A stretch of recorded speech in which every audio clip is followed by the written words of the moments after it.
पिछले 3 महीनों से दुर्जन सिंह काली पहाड़ी के काले जंगल के पास इमली के पेड़ के नीचे अपनी आंखें बंद किए एक ऐसी चुड़ैल को प्रसन्न करने के लिए तपस्या कर रहा था जिसे प्रसन्न कर लेने का मतलब था तबाही, लगातार तबाही। और सबसे बड़ी बात ये थी कि उस चुड़ैल को काबू में करने के लिए कोई हथियार अब तक बना ही नहीं था। वो चुड़ैल थी पाद मारने वाली चुड़ैल।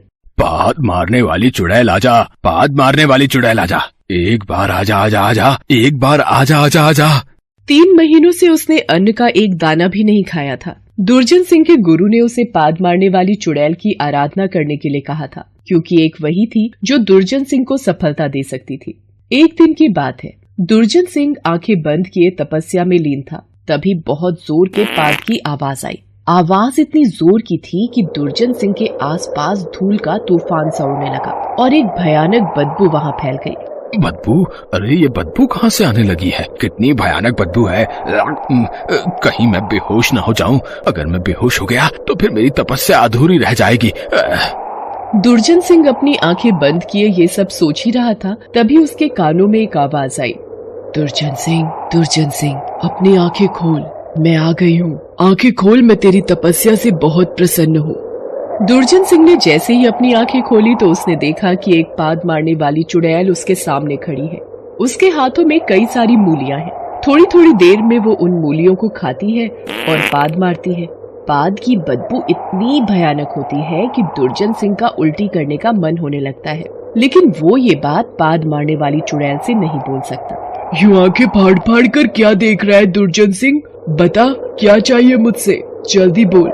पाद मारने वाली चुड़ैल, मुझे अपने दुश्मन पर विजय चाहिए। कौन है तेरा दुश्मन? मुझे उसके बारे में विस्तार से बता। चुड़ैल की बात सुनकर दुर्जन सिंह शुरू से कहानी बताता है। आधी रात का समय था।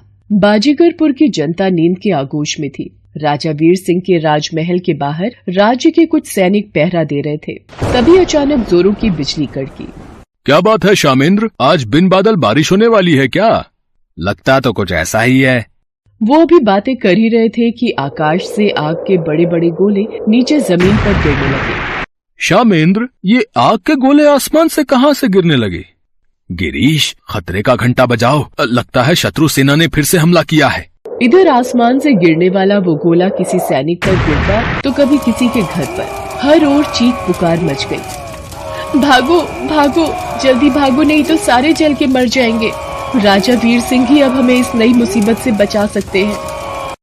बाजीगरपुर में राजा वीर सिंह का शासन था। बहुत ही प्रतापी और प्रजा से प्रेम करने वाले राजा थे वीर सिंह। लेकिन वीर सिंह के राज्य पर दुर्जन सिंह नामक दूसरे राजा की नजर थी। इसका सबसे बड़ा कारण था वीर सिंह के राज्य में पाया जाने वाला भरपूर सोना। सेनापति, मुझे वीर सिंह का झुका हुआ सिर चाहिए, किसी भी कीमत पर। जब तक उसका झुका सिर हमारे कदमों में नहीं होगा, हम बाजीगरपुर की उस अमूल्य संपदा के मालिक नहीं हो पाएंगे जिसके हकदार सिर्फ हम हैं। दुर्जन सिंह मायावी राजा था। उसने कई जादुई शक्तियों को अपने कब्जे में कर रखा था। उनकी शक्तियों की बदौलत वो किसी तरह वीर सिंह को हराकर बाजीगरपुर में अपनी सत्ता कायम करना चाहता था। राजा वीर सिंह तक जैसे ही ये खबर पहुंची, वो आग बबूला हो गए। इतनी बार हमारे हाथों दुर्जन सिंह ने पराजय का मुंह देखा है, लेकिन हर बार वो फिर से युद्ध करने चला आता है। इसका स्थायी समाधान मुझे करना ही होगा। वीर सिंह के पास भी बहुत सारी शक्तियां थी। उसने तीर निकाला, उसे अपने मस्तक से लगाया और आसमान की ओर छोड़ दिया। पल में ही वो एक तीर कई सारे तीरों में बदल गया और आकाश से उन गिरते गोलों को नष्ट करना शुरू कर दिया। कुछ ही पलों में सब कुछ शांत हो गया। बाजीगरपुर की जनता ने चैन की सांस ली, लेकिन दुर्जन सिंह का चैन उड़ गया। एक बार फिर से पराजय का स्वाद हमें चखना पड़ा है। एक बार फिर से सेनापति, हमें उस वीर सिंह की वीरता को धूल चटाने के लिए कोई और अन्य उपाय करना होगा। दुर्जन सिंह अपनी दुर्जनता से बाज नहीं आया। उसने फिर से शैतानी ताकतों का सहारा लिया। उन शैतानी ताकतों के जरिए उसने फिर से बाजीगरपुर पर हमला किया। उसने कभी कटे हुए सिर की बारिश वहां करवाई, लेकिन वीर सिंह ने हर संकट से अपनी प्रजा को बचा लिया। अच्छा, तो ये है तुम्हारी कहानी?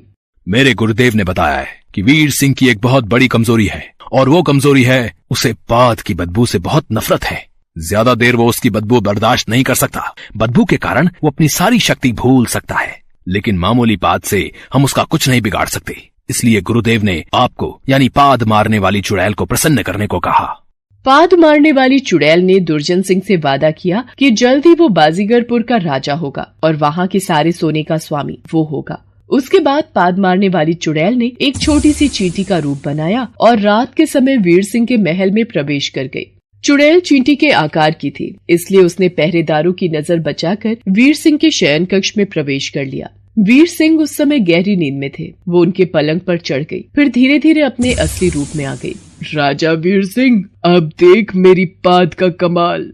उसके बाद उस चुड़ैल ने जोर की पाद मारी। पाद का स्वर इतना तीव्र था, पाद की आवाज के कारण वीर सिंह की नींद खुल गई। ये देखकर चुड़ैल वहाँ से गायब हो गई। वीर सिंह बिस्तर पर उठकर जैसे ही बैठे, उनकी नाक में पाद की गंदी बदबू प्रवेश कर गई। कितनी खराब बदबू है, मुझसे तो सांस भी नहीं लिया जा रहा। वीर सिंह के सामने वो चुड़ैल हंसते हुए आ गई। वीर सिंह, मेरी पाद से कोई भी नहीं बच सका है, कोई भी नहीं। चुड़ैल की पाद की दुर्गंध से राजा वीर सिंह अपने सोचने समझने की शक्ति खो बैठे और बेहोश हो गए। चुड़ैल ने उन्हें तुरंत जंजीरों में बांधा और अपनी पीठ पर उठाकर ले जाने लगी। जैसे ही वो शयन कक्ष के बाहर निकली, वीर सिंह के सिपाहियों की नजर उस पर पड़ी। ये कौन है? ये हमारे राजा को कहाँ ले जा रही है? हमारे राजा तो बेहोश हैं। इस चुड़ैल ने ऐसा क्या कर दिया जो हमारे सर्वशक्तिशाली राजा बेहोश हो गए? हमें अपने राजा की मदद करनी पड़ेगी। ऐ चुड़ैल, हमारे जीवित रहते हुए तुम हमारे राजा को नहीं ले जा सकती। इन्हें तत्काल छोड़ दो, नहीं तो मरने के लिए तैयार हो जाओ। सिपाहियों की बात सुनकर चुड़ैल जोर जोर से हंसने लगी। तुम लोग मुझे रोकोगे, पाद मारने वाली चुड़ैल को? रुको, मैं तुम्हें अभी बताती हूँ। ये कहकर चुड़ैल ने मूली खाकर जोर की पाद मार दी। उसकी पाद से हर तरफ खलबली मच गई। जो भी उसकी पाद सूंघता वो बेहोश हो जाता। चुड़ैल ने राजा वीर सिंह को पकड़कर दुर्जन सिंह के हवाले कर दिया। दुर्जन सिंह ने उसे सलाखों के पीछे डलवा दिया। उसने बाजीगरपुर और वहाँ के स्वर्ण भंडार पर कब्जा कर लिया। मेरी वर्षों पुरानी अभिलाषा पूरी हुई। अब ये स्वर्ण भंडार मेरा है और बाजीगरपुर भी मेरा। उसके बाद दुर्जन सिंह वहाँ की प्रजा पर बहुत जुल्म करने लगा। कोई उसकी बात अगर नहीं मानता तो वो उसे पाद मारने वाली चुड़ैल के साथ कमरे में बंद कर देता। पाद मारने वाली चुड़ैल कमरे के अंदर इतने पाद मारती कि वो आदमी मजबूर होकर राजा की बात मान लेता।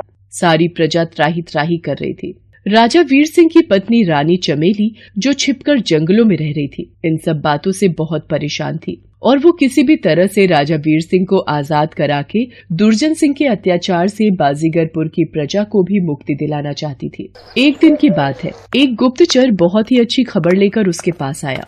महारानी की जय हो। महारानी, बहुत ही शुभ समाचार है। हमारे वैद्य जी ने पाद मारने वाली चुड़ैल का काठ ढूंढ निकाला है। वो स्वयं थोड़ी देर में आकर आपसे मिलने वाले हैं।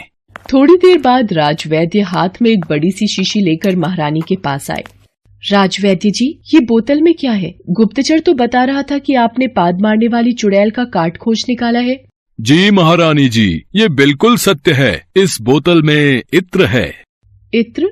ये क्या होता है? महारानी जी, ये फूलों से बनता है और इसमें मीठी सुगंध होती है। पाद मारने वाली चुड़ैल की बदबू को इसी से काटा जा सकता है। उसके बाद महारानी ने उस बोतल को लिया और वो स्वयं ही छिपती हुई दुर्जन सिंह के कैद खाने तक पहुंची और महाराज वीर सिंह के ऊपर उस इत्र का प्रयोग किया। फिर महारानी ने सारी कहानी उन्हें बताई। महाराज अपनी प्रजा के लिए बहुत ही चिंतित हो गए। उन्होंने महारानी के हाथों से इत्र की शीशी ली और दुर्जन सिंह के पास जा पहुंचे। दुर्जन सिंह, अब तू नहीं बचेगा। तूने बहुत जुल्म किए हैं मेरी प्रजा पर।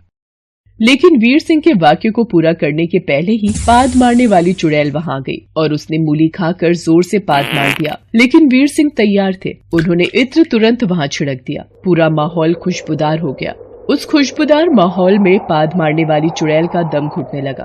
उसे देखकर महाराज वीर सिंह ने अपनी शक्ति का प्रयोग कर उसे चींटी में बदल दिया और एक डिब्बी में बंद कर दिया। दुष्ट, तूने मेरे सबसे बड़े हथियार को कैद कर लिया। मैं तुझे नहीं छोड़ूंगा। लेकिन वीर सिंह दूर हट गए और अपनी तलवार से दुर्जन सिंह का गला काट दिया।